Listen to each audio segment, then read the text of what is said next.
అందరికీ నమస్కారం. నేను మీ నరేష్ కుమార్, ఎకానమీ ఫ్యాకల్టీ, తెలంగాణ. ఈరోజు మనం ఇండియన్ ఎకానమీకి సంబంధించి భారత పారిశ్రామిక రంగంలో ముఖ్యంగా భారతదేశంలో స్వాతంత్రానంతరం పరిశ్రమలు స్థాపించడానికి, ఉత్పత్తి ఉపాధి అవకాశాలను పెంచడానికి, ఎగుమతులు పెంచడానికి దేశ ఆర్థిక వ్యవస్థలో 4 పారిశ్రామిక విధాన తీర్మానాలను ప్రకటించారు. ఇందులో మొదటి పారిశ్రామిక విధాన తీర్మానం 1948 ఏప్రిల్ 6న ప్రకటించారు. రెండవ పారిశ్రామిక విధాన తీర్మానం 1956 ఏప్రిల్ 30వ తేదీన ప్రకటించారు. మూడవ పారిశ్రామిక విధాన తీర్మానం 1977 డిసెంబర్ 23న ప్రకటించారు. నాలుగవ పారిశ్రామిక విధాన తీర్మానం 1991 జూలై 24న ప్రకటించారు. ఈ 4 రకాల తీర్మానాలలో మనం ఈరోజు మూడవ పారిశ్రామిక విధాన తీర్మానం గురించి తెలుసుకునేటటువంటి ప్రయత్నం చేద్దాం. ఎస్ అండి, మూడవ పారిశ్రామిక విధాన తీర్మానం థర్డ్ ఇండస్ట్రియల్ పాలసీగా పిలుస్తారు. దేశంలో మూడవ పారిశ్రామిక విధాన తీర్మానాన్ని 1977 డిసెంబర్ 23వ తేదీన ప్రకటించడం జరిగింది. ఎస్, క్లారిటీ ఉన్నారు? జాగ్రత్తగా వినండి. 1977 డిసెంబర్ 23వ తేదీన మొరార్జీ దేశాయి ప్రభుత్వం, జనతా ప్రభుత్వం భారతదేశంలో మూడవ పారిశ్రామిక విధాన తీర్మానాన్ని ప్రకటించింది. ముఖ్యంగా భారతదేశ ఆర్థిక వ్యవస్థలో మొదటి 2 తీర్మానాలు కూడా పెద్ద పరిశ్రమలకు ప్రాధాన్యత ఇచ్చాయని, భారతదేశంలో కాంగ్రెస్ ప్రభుత్వం వలన ఏమాత్రం పేదరికం, నిరుద్యోగం తగ్గలేదని, కాంగ్రెస్ ప్రభుత్వం చిన్న తరహా పరిశ్రమలను విస్మరించిందని మొరార్జీ దేశాయి ప్రభుత్వం భావిస్తూ భారతదేశంలో మూడవ పారిశ్రామిక విధాన తీర్మానాన్ని ప్రకటిస్తూ మొరార్జీ దేశాయి ప్రభుత్వం చిన్న తరహా పరిశ్రమలకు అధిక ప్రాధాన్యతను ఇవ్వటం జరిగింది. అందుకే భారతదేశంలో చిన్న తరహా పరిశ్రమలకు అధిక ప్రాధాన్యతనిచ్చిన పారిశ్రామిక తీర్మానం ఏది? మూడవ పారిశ్రామిక విధాన తీర్మానం. మూడవ పారిశ్రామిక విధాన తీర్మానం అధిక ప్రాధాన్యత ఏ పరిశ్రమలకు ఇచ్చింది? చిన్న తరహా పరిశ్రమలకు ఇచ్చింది. మూడవ పారిశ్రామిక విధాన తీర్మానం పరిశ్రమలను 3 రకాలుగా వర్గీకరించింది. 3 రకాలైనటువంటి పరిశ్రమల్లో మొదటిది కుటీర పరిశ్రమలు, కాటేజ్ ఇండస్ట్రీస్. రెండవది సూక్ష్మ పరిశ్రమలు, మైక్రో ఇండస్ట్రీస్. మూడవది చిన్న తరహా పరిశ్రమలు, స్మాల్ స్కేల్ ఇండస్ట్రీస్. మూడవ పారిశ్రామిక విధాన తీర్మానం పరిశ్రమలను 3 రకాలుగా వర్గీకరించినప్పటికీ అధిక ప్రాధాన్యత చిన్న తరహా పరిశ్రమలకు ఇవ్వటం జరిగింది. ఈ తీర్మానం పరిశ్రమలను 3 రకాలుగా వర్గీకరించింది. మొదటిది కుటీర పరిశ్రమలు.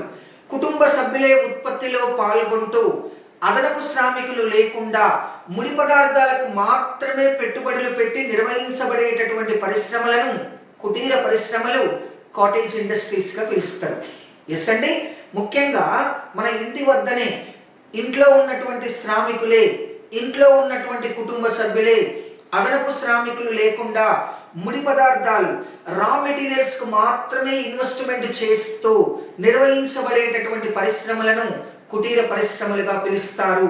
ముఖ్యంగా ఇస్తారాకుల తయారీ, సుట్టల బీడీల తయారీ, తట్టల బుట్టల తయారీ, ఇటువంటి పరిశ్రమలను ఇంట్లో ఉన్నటువంటి కుటుంబ సభ్యులు ఉత్పత్తి చేసేటటువంటి పరిశ్రమలను కుటీర పరిశ్రమలుగా పిలుస్తారు.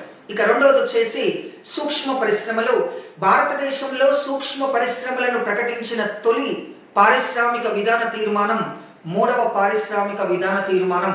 ఎస్ అండి, ముఖ్యంగా ఈ యొక్క తీర్మానం ₹1,00,000 వరకు, మూడవ పారిశ్రామిక విధాన తీర్మానంలో భాగంగా ₹1,00,000 వరకు పెట్టుబడి పెట్టి నిర్వహించబడేటటువంటి పరిశ్రమలను సూక్ష్మ పరిశ్రమలుగా పేర్కొన్నది. అదేవిధంగా మూడవది చిన్న తరహా పరిశ్రమలు. ₹10,00,000 వరకు పెట్టుబడి పెట్టి నిర్వహించబడేటటువంటి పరిశ్రమలను చిన్న తరహా పరిశ్రమలుగా ఈ తీర్మానం పేర్కొనటం జరిగింది. అలా భారతదేశంలో ప్రత్యేకంగా మూడవ పారిశ్రామిక విధాన తీర్మానం పరిశ్రమలను 3 రకాలుగా వర్గీకరించింది. కుటుంబ సభ్యులే ఉత్పత్తిలో పాల్గొంటే కుటీర పరిశ్రమలని, ₹1,00,000 వరకు పెట్టుబడి పెట్టి నిర్వహించబడే పరిశ్రమలను సూక్ష్మ పరిశ్రమలని, ₹10,00,000 వరకు పెట్టుబడి పెట్టి నిర్వహించబడేటటువంటి పరిశ్రమలను చిన్న తరహా పరిశ్రమలను పేర్కొంటూ అధిక ప్రాధాన్యత చిన్న తరహా పరిశ్రమలకు ఇవ్వటం జరిగింది. ఎస్ అండి. ఇక ఈ పారిశ్రామిక విధాన తీర్మానం ప్రత్యేకంగా భారతదేశంలో 1979వ సంవత్సరంలో పారిశ్రామిక క్షేత్రాలు, పారిశ్రామిక వాడలను కూడా మరి అమల్లోకి తీసుకొచ్చింది. పారిశ్రామిక క్షేత్రం అంటే అర్థమేంది, పారిశ్రామిక వాడ అంటే అర్థమేంది, మనం తెలుసుకునేటటువంటి ప్రయత్నం చేద్దాం. భారతదేశంలో మొరార్జీ దేశాయ్ ప్రభుత్వం 3వ పారిశ్రామిక విధాన తీర్మానంలో భాగంగా 1979వ సంవత్సరంలో పారిశ్రామిక క్షేత్రాలను, పారిశ్రామిక వాడలను అమల్లోకి తీసుకొచ్చింది.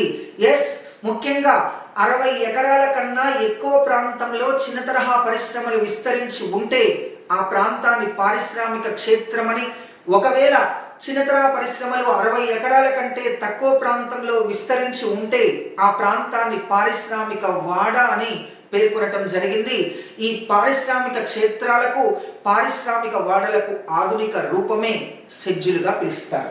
అండి, స్పెషల్ ఎకనామిక్ జోన్స్ అని చెప్పేసి పిలుస్తారు. భారత్లో ప్రయోగాత్మకంగా 2000 సంవత్సరంలో షెడ్యూలను ప్రారంభించి 2005లో షెడ్యూల్ చట్టాన్ని రూపొందించి 2006 నుండి షెడ్యూలను అమల్లోకి తీసుకురావటం జరిగింది. ఇలా మనం ప్రతిరోజు ఎకానమీకి సంబంధించి మంచి మంచి అంశాలు తెలుసుకునే ప్రయత్నం చేద్దాం. పోటీ పరీక్షలకు ఉపయోగపడేటటువంటి విధంగా సమకాలీన సమగ్ర విశ్లేషణతో కూడిన అంశాలను తెలుసుకునే ప్రయత్నం చేద్దాం. ఈ ఛానల్ని లైక్ చేయండి, షేర్ చేయండి, కామెంట్ చేయండి, మీ విలువైన సలహాలు, సూచనలు అందించండి. Thank you very much.